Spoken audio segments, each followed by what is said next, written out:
Alright guys, welcome back to the channel here. It's been a hell of a week messing with this convertible top, but I think I finally got it as good as I can get it in this temperature.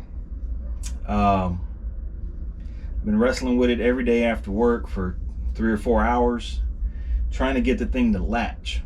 Okay, so word of advice, you guys out there building these convertibles, whether it be an Impala or any classic car convertible, is have the side glass in first, all the way lined up to itself. Then if you could remove the rack, I'm talking about remove the convertible material, the old stuff, and then align your rack to the glass with no material.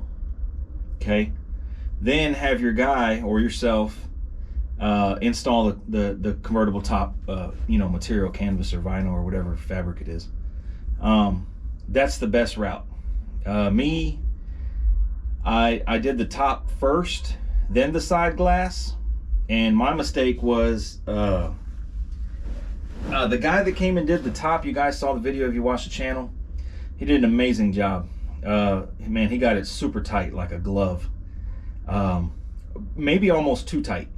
So what he did was, that was done, of course he had to use a steamer to get it to work, and we were able to latch it. Okay, we latched it, he did the steamer, we latched it, his job's done.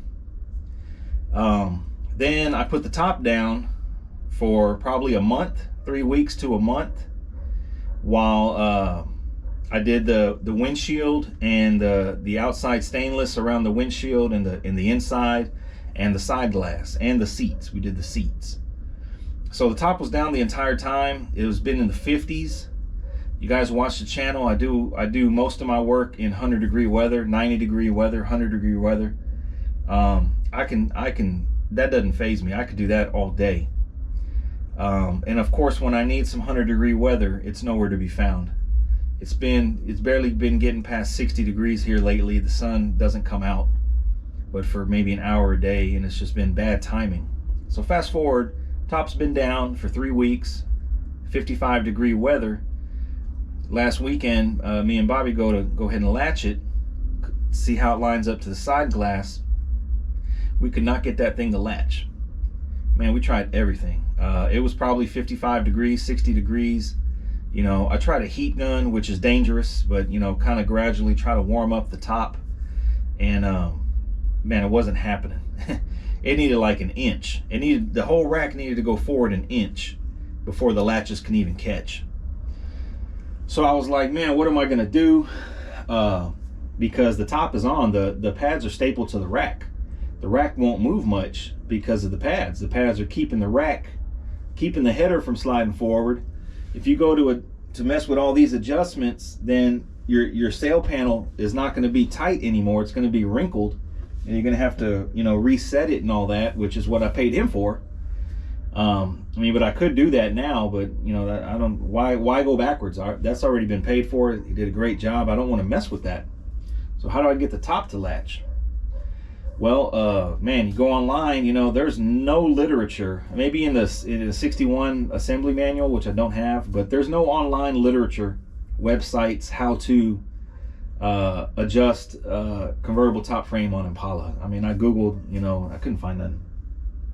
However, there is Buick and Cadillac, and those share the same rack, the same windshield frame, the same vent window, side glass, quarter windows, especially in 5960. So went on a Buick website, found some literature, really basic, and kind of used that, gauged it. It really doesn't say what you need to do.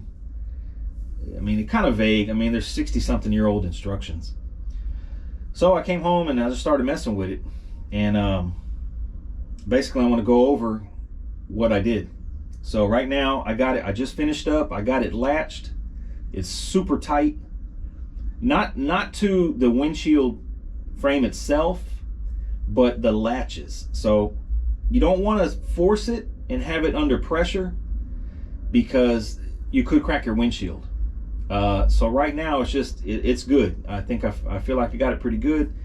You got to pull down pretty hard on it and then turn the latch, which I think these latches, these 58 to 60 latches are a terrible design, man. They're terrible. I can see how they bend or break. But basically what I did was, so let me show you guys here. Down in here, probably bad lighting, there's a bolt here, a bolt here. These two bolts can slide your header forward. I was able to gain maybe a 1/4 inch off of that, and it stretched the pad really tight. So that's good. I was able to gain about a 1/4 inch off of that. Then you come back here to these adjustments. So these adjustments right here, these two and these three, move this whole assembly up and down and tilt a little bit.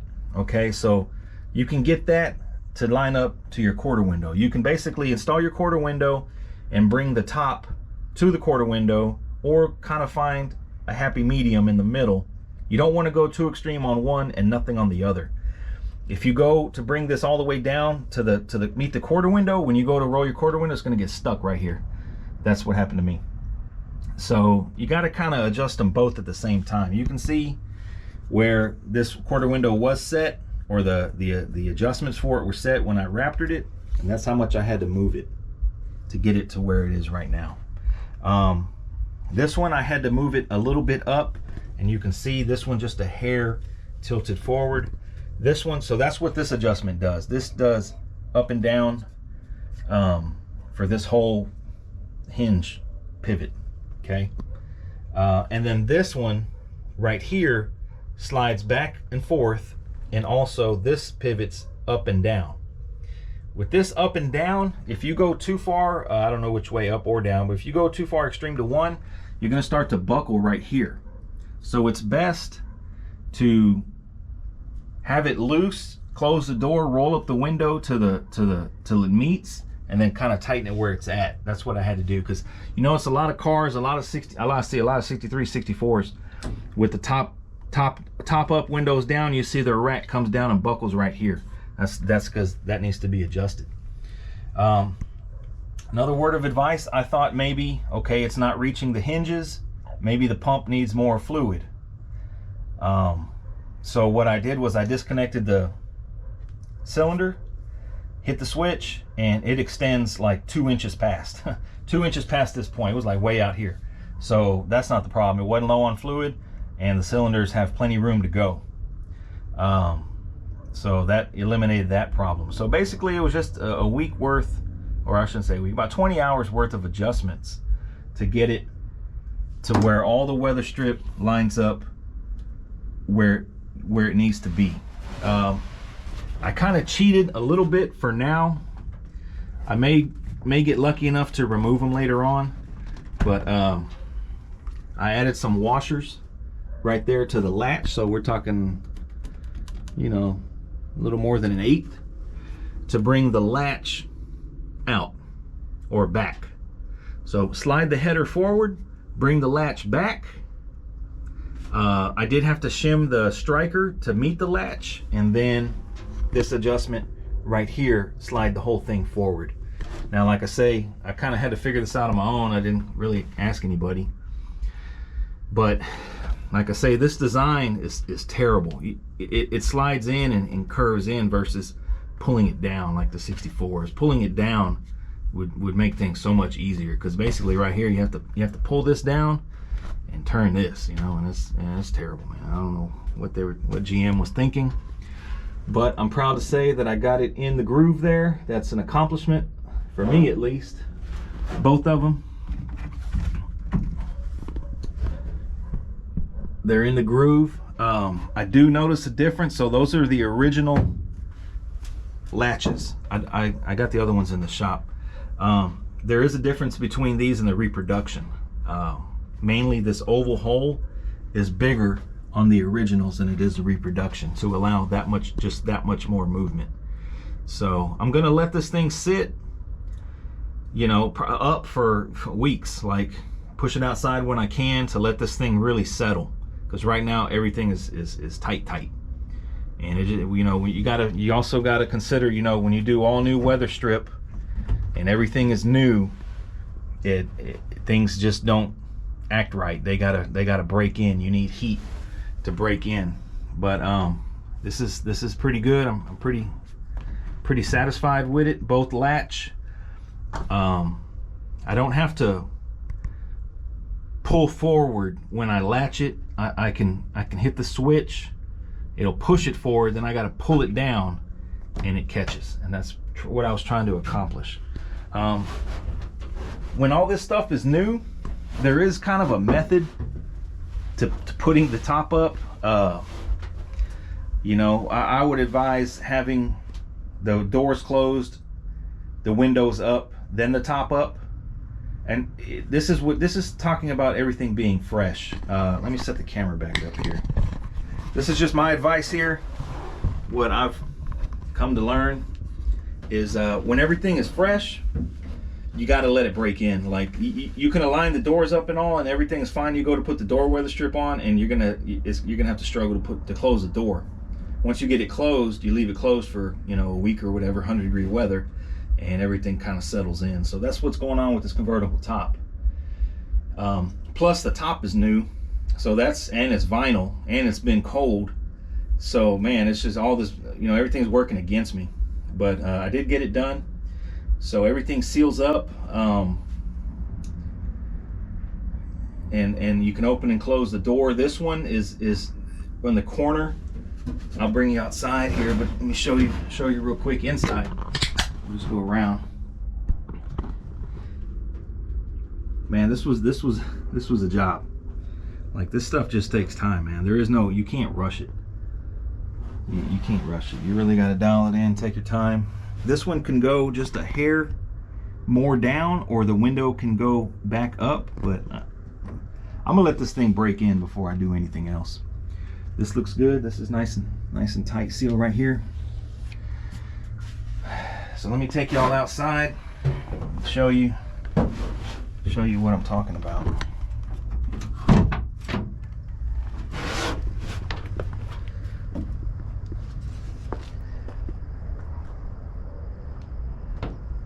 So man, whenever earlier in the week, man, all this was so wrinkled, and I was like, man, what have I done? What have I done, man? But I pushed it outside. It did get up to 70 yesterday. It sat in the sun for about an hour, and the wrinkles just evaporated. Still kind of a little something right here, but you know, it's 55 degrees right now. So like I say, there is kind of a method. This has a stopper to stop it from going so far forward. It's down in the track. The alternative is to put this window up after the door. We've got a tight space right here, right there, and it meets right here. Of course, I don't have this weather strip in yet. I got to put that plus the door weather strip, so that's gonna be a game changer as well. But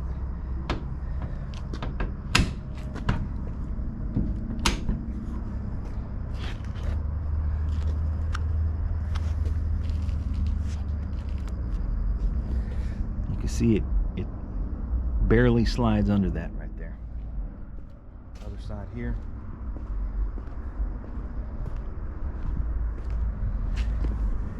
Same thing. This one's real tight over here. This one comes down a little bit. Camera went to sleep. This side comes down just a hair more, and this side is real close too. So I need to let this settle and let this sit.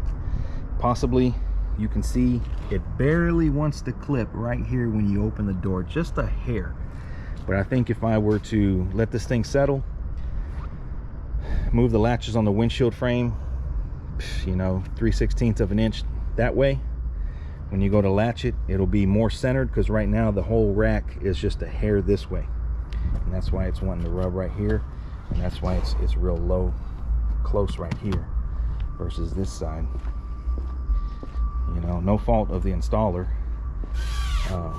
There was no glass in whenever he installed it, but I think if I shift the latches on the windshield frame a little bit that way, and you go to latch it, it'll be more square. So this is what the car looks like. Top up, side glass in. It's been a job, man. Like I said, you have to get paid by the hour if you're doing this type of work, for sure. You can't quote this, man, or else you're gonna shoot yourself in the foot. That's it for this video.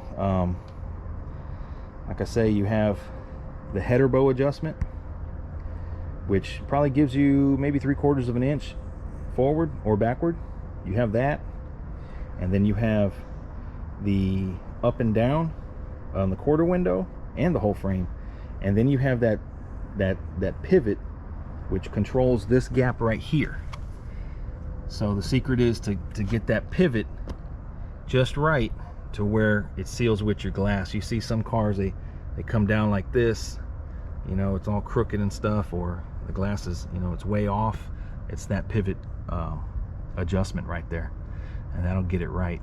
There's no way, you look at them cars that come down like that, there's no way they can close the door with the top up. They have to have the door closed, windows up, and then put the top up, and then that puts everything in a bind because those bolts are probably tight. So just a word of advice, try to help y'all out doing this. But I like the seal across the front. It's really tight.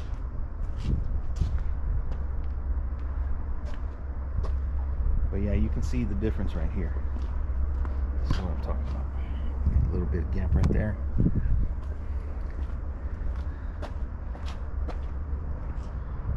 little more.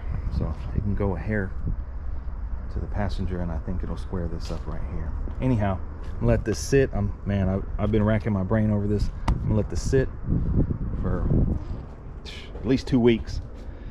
At least 2 weeks. There's no need to go inside the car right now. So anyways, hope you guys enjoyed this update, man. I think next up on this car, I've been talking about some wiring. I've been talking with Swap Time on some wiring. Yeah, that's it. I got a surprise getting rid of these things. Anyways, bring you guys back next time. Y'all stay tuned for more work. Thanks for watching.